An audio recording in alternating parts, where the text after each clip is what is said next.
Aê! Sensacional! Vocês estão aí? Vocês estão me ouvindo? Eu não morri ainda! Eu vou voltar! Na semana de finados, nós vamos discutir a morte!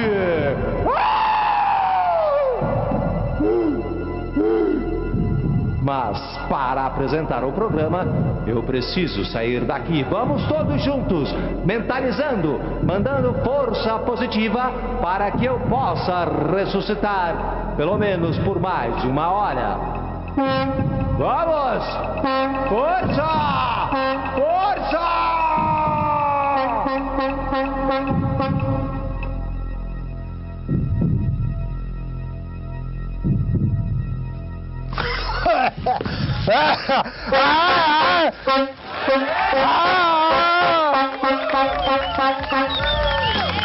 Sensacional, sensacional! Estamos começando mais uma edição do nosso Buzina MTV. Graças à força positiva de todos os telespectadores que mandaram um abraço, que rezaram e que acenderam velas para o ex-morto, o ex-defunto Cazé Peçanha. Nossa, Cazé, que loucura! Você realmente esteve ali tete a tete com a morte, sim!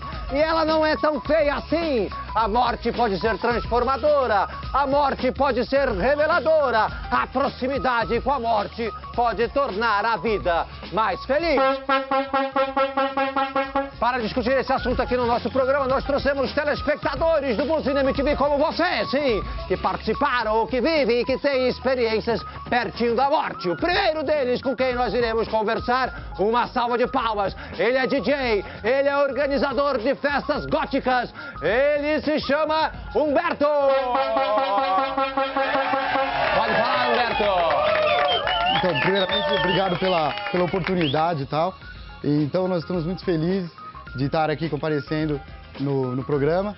E é o seguinte, então, eu sou um dos organizadores da Gothic Rave, da Tornes, e também sou DJ em festas góticas. E nós vamos estar aqui discutindo um pouco a morte e ver o que mais a gente... E os góticos, eles gostam da morte? Por que as roupas pretas? Por que as antenas? Por que essas coisas encoleiradas aí no seu pescoço? Seria mais ou menos o seguinte, então, o gótico ele surge do punk. Então, o punk o que é? Acho que tá tudo errado, então vamos quebrar tudo pra gente poder tentar melhorar. O gótico eu acho o quê? Pra que quebrar tudo se a gente nunca vai vencer, entendeu? Então parte pro lado mais da beleza na tristeza, da beleza na morte, no sofrimento, no amor inalcançável. Aê, sensacional, sensacional, uma salva de palmas para ele, Humberto. Sim, nós vamos conversar com um médico. Ele é psiquiatra, tem 31 anos de idade. Ele trabalha com pacientes terminais e ajuda suas famílias neste momento, por enquanto tão difícil. Vamos conversar com ele, uma salva de palmas, é o Fred. Como vai? E aí, Fred, tudo bem? Tudo bom? Tudo tranquilo? Você fica melhor vivo, hein, rapaz? Eu tô melhor vivo, mas eu tava me sentindo muito bem morto, porque só na morte nós alcançamos o descanso final. Olha. Pô, é isso aí, é isso mesmo. Tamo lá, eu sou médico psiquiatra, fiz uma formação de medicina, né? Sou médico e tive muito contato com a morte desde o começo, desde os primeiros laboratórios de anatomia. A primeira coisa que você vê é um cadáver deitado na mesa, né? E alguma coisa começa a rolar na gente que a gente tem que refletir sobre isso, né? Tem que pensar sobre a morte, tem que ver como ajudar essa pessoa que está sofrendo aí, né? Como é que você chega em casa? Porque as pessoas normalmente elas gostam de se esconder da morte, mas você está vivendo isso todo dia no seu trabalho. Depois você consegue ir ao cinema, você vai comer num restaurante, você consegue comprar carne no açougue, por exemplo? Eu tenho que me desligar um pouco, né, deixar os problemas fora de casa mesmo, né? Quando chego em casa eu sou outra pessoa, né? Quer dizer, tem que tentar não morrer junto com os pacientes, né? O problema é morrer junto, né? E é isso que você ajuda os familiares deles a conseguirem continuar as suas vidas? Eu acho que eu tento dar uma injeção de vida, né? A questão é essa, né? Quer dizer, tem que ter muita vida dentro de mim pra injetar nos outros, né? Muito bom, uma salva de palmas para ele. Pô, Cazé, esse programa aí tá de sacanagem, pô. Primeiro chama um cara que é gótico, que fica fazendo festinha no cemitério. depois chama o cara que tá lidando com a morte dos outros. Eu queria ver vocês trazerem alguém que realmente enfrentou e viu a morte de frente. Ahá! Olha só, ela se chama Cida, tem 48 anos de idade, é jornalista. E ela viu a morte 2 vezes. Cida, pode contar! Tudo bem, Casé? Tudo tranquilo. Eu vi a morte de perto, realmente. Foram 2 vezes bem críticas, foi experiência de quase morte. A última vez eu caí 55 metros de altura, a 140 por hora. Um automóvel, você estava dirigindo um automóvel? Eu estava pegando uma carona. Pegando uma carona e o cara estava dirigindo a 140 por hora? Estava 160, ele diminuiu para 140 na hora do acidente. Nossa, e aí, o que aconteceu, Cida? E aí que eu fui jogada fora do carro, a hora que começou a cair, eu achei que eu estivesse saído do carro, só que eu estava flutuando no asfalto. Aí eu vi o carro terminar de rolar, aí depois as pessoas que vieram socorrer apontaram para o chão e falaram, tem uma mulher morta ali. Aí eu vi que era eu, e aí a história toda começa, eu passei até outra visão da vida por causa disso. Sua vida foi transformada pela proximidade da morte. Isso. E a sua vida também será, meu querido, aqui no Pulsina MTV. Nós estamos botando pra quebrar. Nós vamos colocar você frente a frente com a morte. Uma sessão especial só falando dessas pinoquices aí, do Bush, da Condoleezza Rice, enfim, Donald Rumsfeld. Tem Pinóquio pra tudo quanto é lado lá nos Estados Unidos. Pô, Casé, o assunto é morte hoje mesmo, né? O assunto realmente é morte. A gente quer conversar com ele. Cadê o Fred? Cadê o médico? Cadê o psiquiatra? Casé. Ele está aí. Fred, me diga uma coisa. Eu gostaria de conversar com você porque você trabalha nos hospitais com os pacientes terminais. E gostaria de saber por que, na sua opinião, que a morte foi varrida das casas. Antigamente as pessoas morriam em casa, numa situação um pouco mais tranquila, com os parentes próximos, com os amigos ali, enfim, prestando uma última homenagem. Hoje em dia eles morrem lá sozinhos no hospital, aquela coisa fria e impessoal. Casé, eu acho que o grande problema é o seguinte, eu acho que as pessoas acham que tem que lutar até o fim com a morte, né? E os médicos têm esse furor curandes, né? Essa necessidade de ficar até o fim investindo na saúde, na vida, né? E ninguém aceita, né? Ninguém aceita que a morte faz parte da vida, né? Então essa é a grande questão. Acho que os médicos estão tentando tratar até o fim e às vezes até separa, né? Essa coisa que é super importante, que é o contato humano, afetivo com os familiares próximos, né? Você percebe lá no hospital as pessoas morrendo solitárias, as pessoas morrendo angustiadas justamente por estarem distantes dos seus entes queridos? Muitas vezes o paciente está de manhã com a família, acontece alguma coisa à tarde, vai para UTI, morre à noite sem ter despedido de ninguém, ter falado com ninguém, né? Então isso é uma situação frequente mesmo, assim, né? Quer dizer, isso até é uma queixa da família, né? A família diz que gostaria de ter dado o último abraço, o último beijo, né? Ter ficado sentindo um pouco as palavras, as últimas palavras. Né? Os familiares podem ser processados pelo poder público se resolvem levar o seu parente para casa e ele morre lá, não? Olha, se for uma opção, né, uma opção do paciente também, né, assinada, consentida, né, e o familiar também assinar um termo de responsabilidade, ele tem o direito de alta a pedido, sim, do hospital. Desde que ele esteja com a sanidade mental suficiente para isso, né? Entendi. Eu quero falar com o Gótico, com o DJ Gótico. Me diga uma coisa, rapaz, as pessoas têm tanto medo da morte, por quê? Será que todo mundo desejaria, no fundo, ser imortal para sempre, envelhecer, enrugado, feito um ovo podre? Então aí que tá o ponto. Tem muita gente que fala, eu quero morrer daqui 100 anos e tal. E, de repente, qual a diferença? Você vai morrer, não vai morrer de qualquer jeito? Então faz tanta diferença se morrer amanhã ou morrer daqui a 50 anos. Qual é a maior... De repente, o que é o mais belo? Aquele carinha que morreu no auge da sua beleza? Ou aquele que morreu com 80 anos que todo mundo vai falar, finalmente esse velho descansou, hein? Já estava aqui, já fazendo hora extra já. Você quer morrer assim, novão, bonitão, como você tá agora? Ou você quer morrer feito um maracujá de gaveta? Olha, depende do horário. Agora, essas festinhas que vocês participam, eu fiquei sabendo que a última rave teve quantas pessoas? Mais de 3 mil? Tiveram 4 mil pessoas. 4 mil pessoas, vai todo mundo de preto, Existe uma celebração da morte como uma coisa assim transcendental? Ou as pessoas olham a morte como um fim de uma carreira, um fim de um caminho? Não, a maior parte... Então, o que a gente costuma fazer são performances voltadas para o tema morte. Mas desde de uma coisa teatral, alguma coisa assim. A maior parte dos... eu não posso responder pelos góticos em geral. Eu falo mais a minha opinião. Na minha opinião, eu acho que é uma coisa finita. Eu acho que acaba. Morreu, não vai continuar. Acabou. Isso não te dá um desespero, não te dá uma angústia, não te dá, enfim, uma vontade de continuar? Então, isso que eu acho que É que eu acho que é assim, é muito mais fácil você acreditar que quando você morre, você vai para um lugar melhor, para você justificar a sua vida. Então, tipo assim, eu tô lá num trabalho horrível, ganhando um salário péssimo, minha mulher é horrível, é tudo horrível. Aí você fala, mas eu vou morrer, eu vou para um lugar melhor, eu vou pro paraíso, eu vou para algum lugar melhor, tal. É muito mais fácil isso do que você chegar e encarar, olha, minha vida tá sendo um lixo e eu vou morrer e não tem mais nada. É terrível, a pessoa tem que transformar a sua própria vida. Cida, você transformou sua própria vida a partir do encontro que você teve com a morte. Como é que você sentia a morte antes desse acidente que você despencou 50 metros do penhasco? Antes, Cássio, bem lá atrás, eu tinha medo da minha própria morte. Agora, depois que eu vi a morte de perto, não tem sentido porque você não morre. Você apenas descarta esse corpo físico. Você continua pensando e com muito mais velocidade. Você vê 360 graus. Isso então, no momento ali no que momento você está fora do corpo, porque não é morte. A morte, para mim, é só a morte do corpo físico, do corpo biológico. Você continua pensando, raciocinando, sentindo. Você continua sendo a mesma pessoa. Não muda de caráter também. E não tem essa, vou para um lugar melhor. Não, não é bem isso, não. Isso aqui é muito romântico. Então, você tá aqui na vida, você tem um propósito. Senão, vamos lá, não tenho medo nenhum da morte, mas se eu tô aqui, eu quero curtir o máximo possível e viver muito bem. O que interessa é essa vida física. É verdade que quando você estava despencando lá do penhasco dentro do automóvel, e aí seu corpo se projetou, na verdade, você acredita que tenha sido sua alma, você viu tudo que estava acontecendo, teve um casal que o rapaz queria parar para socorrer você e a mulher brigou com ele, foi isso? Isso, é verdade, Casé, mas olha, você vê coisa, por isso que eu falei... Você ficou com raiva dela, não? Eu fiquei, até não é com raiva dela, eu senti um ciúmes, eu nunca vi aquele homem, ele estava dentro do carro, eu estava flutuando no asfalto, o pessoal foi resgatar o meu corpo e ele quis parar, ela falou não, aí eles estavam com 2 crianças no carro, ele brigou com ela e falou assim, olha, você sabe que eu tenho que parar. Aí depois que ele saiu do carro, ele começou, tinha chovido, ele começou a tirar o sapato, a camisa, porque ia escorregar no barranco, né? Aí ele começou a contar que 1 ano antes ele tinha socorrido uma mulher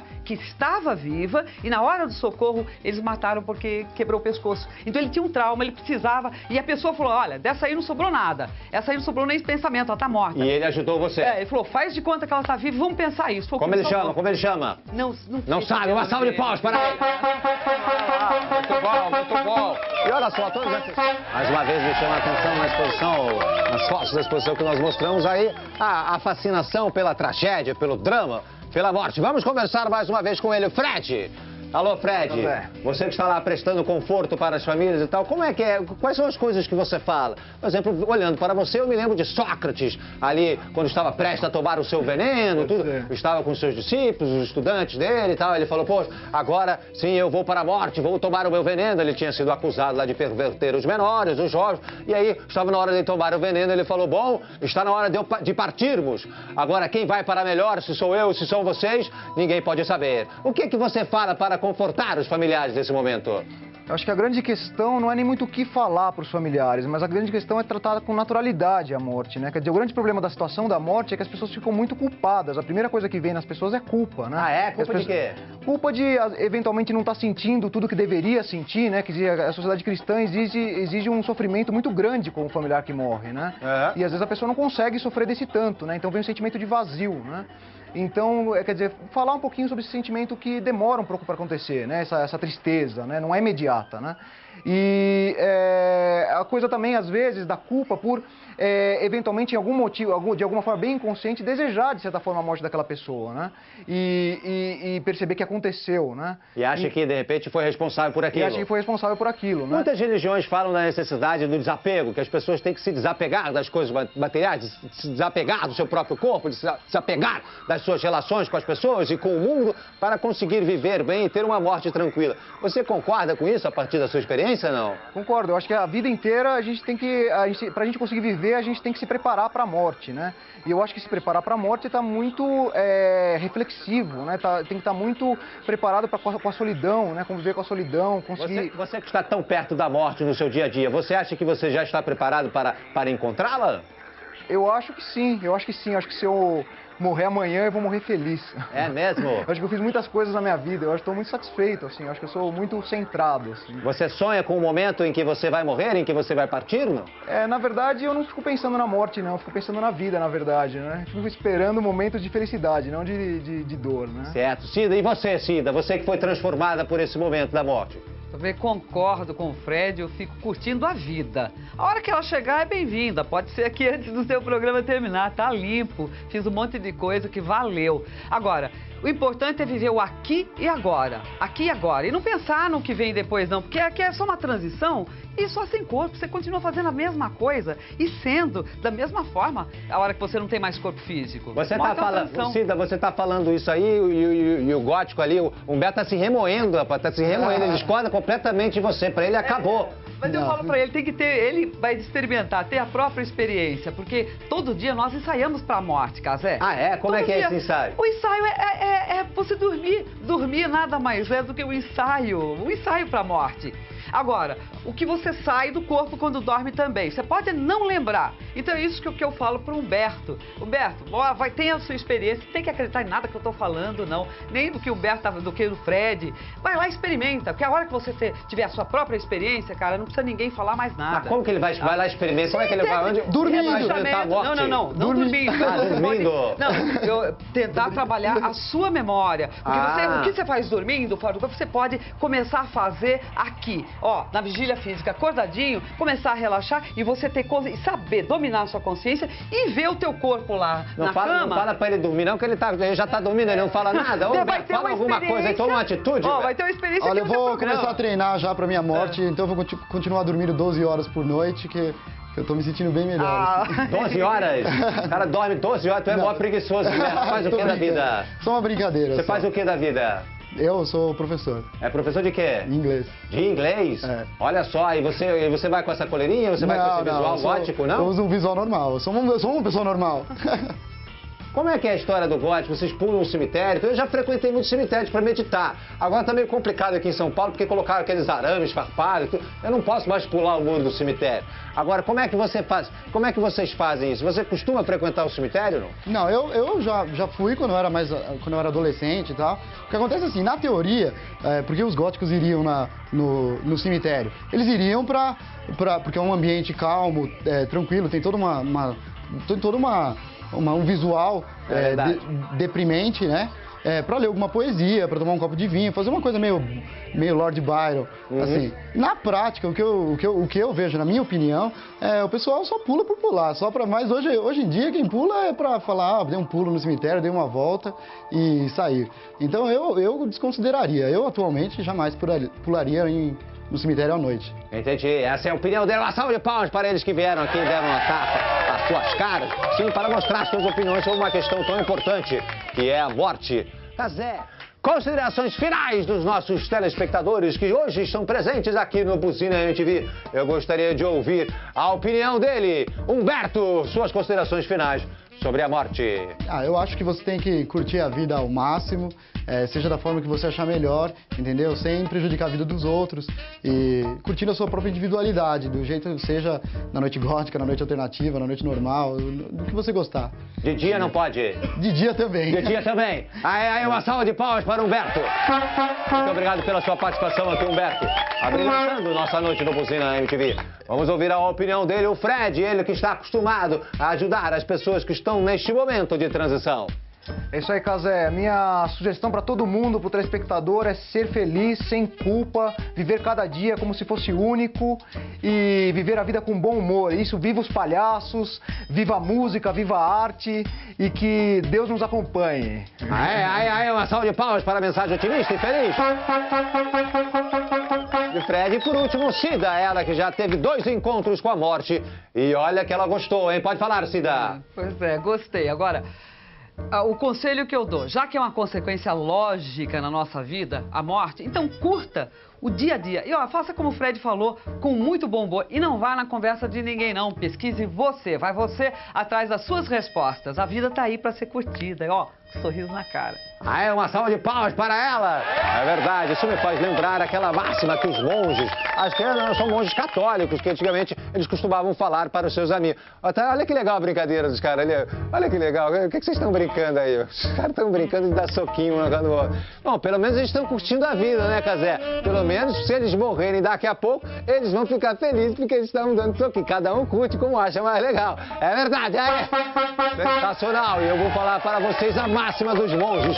Memento mori! Quando os monges se cruzavam ali dentro do mosteiro, eles costumavam falar esta frase em latim, que significa: lembre-se que você vai morrer, amigo. E dessa maneira, aproveite mais a sua vida e fique feliz. www.mtv.com.br. Vamos ver o resultado.